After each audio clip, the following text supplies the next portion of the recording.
Through this door is the unit that we heard so much about for the last 4 to 6 weeks. This is the special isolation unit at Emory University Hospital. TV cameras have never passed through this door before. This is the preparation room, if you will. This week, Dr. Bruce Ribner, the unit's founder and director, gave me a tour. So once you go through this door, if there were a patient in there, you would then have to have one of those full protective suits on. Precisely. So this is where Kent Brantly. This is where Kent Brantly spent approximately 3 weeks. Can I touch something in here? Absolutely. Okay. This room has been completely sanitized since Okay. Kent left. So everything we're doing, we're watching each other for safety. Nurse Jill Morgan showed us the tedious but critical steps the team took to help each other suit up before crossing the red line that marks the hot zone. And you can see it's quite a production. It was in one of those suits that she held out her hand to Kent when he arrived at the unit. When he came in, he was very sick. I think the morning or two before that, he thought that he probably was going to die soon. She'd written a message for him on this board from the team.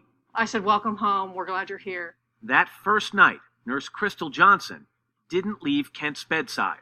Each time that he got out of bed to go to the bathroom, he was getting weaker and weaker. He had trouble breathing. His heart rate was high. He could barely stand. He had severe diarrhea. Severe, yes.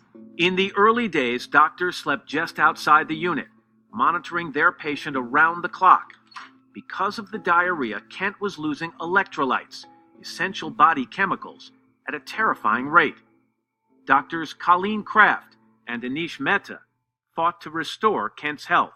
I hear you got to replace the electrolytes, and I'm thinking of Gatorade and things like that. I mean, you're laughing. Is it that simple or is it similar? But it's at an intensive care unit level of replacing it. So drinking Gatorade certainly could help, but there are also, you need to replace it in a very monitored and aggressive way, which I think is more than Gatorade. We gave electrolytes through the vein to get those levels. So he was on intravenous the whole time. Yeah. And you're administering drugs. And let's make sure we understand this, too, because I've read it time and time again. There is no cure for Ebola. So what a talented team like this one does is you try to care for the body the best you can so that the body can start to fight the virus on its own. That's exactly right. What the supportive measures are there for is to support, in specific, the immune system and help the rest of the body that's been damaged by the virus recover.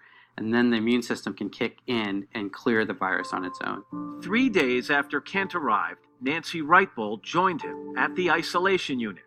Kent watched his dear friend through the window. They had to wheel her into her isolation room, which was directly across from mine. Did she see you at that moment? No, I don't think Nancy was really aware of anything at that moment, and it broke my heart as I tried to wave to her and see her face and could just see that she was all bundled up and they were trying to get her into her room as quickly as they could. She confessed to me that she thought she was just being brought back here to die, and that we were just being nice to her and making her comfortable until she was going to die. And I said, not if I can help it. But her survival and Kent's were anything but certain. What was the level of virus in their blood when they arrived here? Scale of 1 to 10 for in layman's terms. So 1 to 10, this would be probably a 10. Nancy Wrightbold.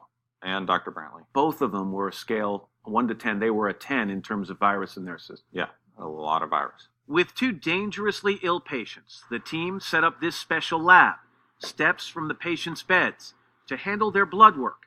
But it wasn't all drips and draws. Kent and Nancy also needed to recover emotionally. I would imagine some of you were in the room during those moments where their family members came to the window.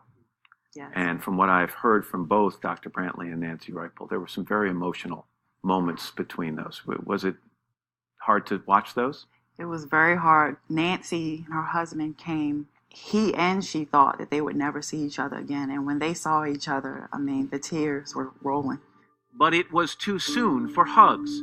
The patients were still toxic.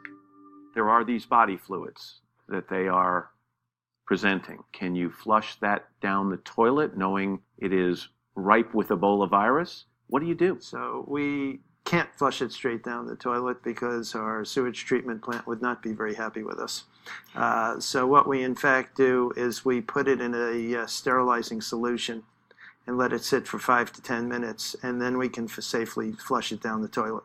Every blood draw was a risk, and no one knew that better than the doctor they were treating. I was in his room drawing lab work and got a blood splash on my Tyvek. Now, we'd prepared for this. I knew what to do. I was never in any danger because I was well protected. So, changed my gloves, cleaned my suit. That part was not a problem.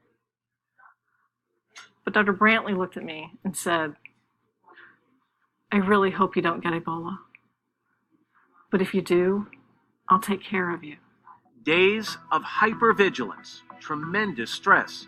But finally, Was there a moment, was there a day where you all looked at each other and were able to communicate to these patients, you're going to live?